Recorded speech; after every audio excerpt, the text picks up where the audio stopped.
ভগবদ্গীতা অধ্যায় 1 শ্লোক 28।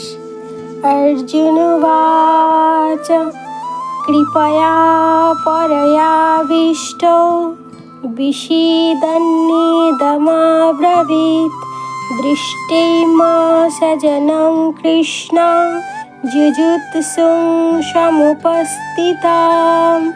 অর্থাৎ যখন কুন্তিপুত্র অর্জুন সব স্তরের বন্ধু ও আত্মীয় স্বজনদেরকে দেখলেন, তখন তিনি অত্যন্ত করুণাকাতর হয়ে পড়লেন।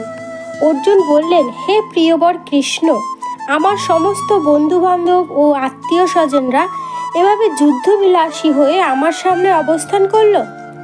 শত্রুপক্ষের সৈন্যদের আসন্ন মৃত্যুর কথা ভেবে অর্জুন করুণা অনুভব করছিলেন এবং তার শরীর কাঁপছিল, মুখ শুষ্ক হয়ে গিয়েছিল। তার রক্তের সম্পর্কে সম্পর্কিত সমস্ত আত্মীয় স্বজনেরাই তার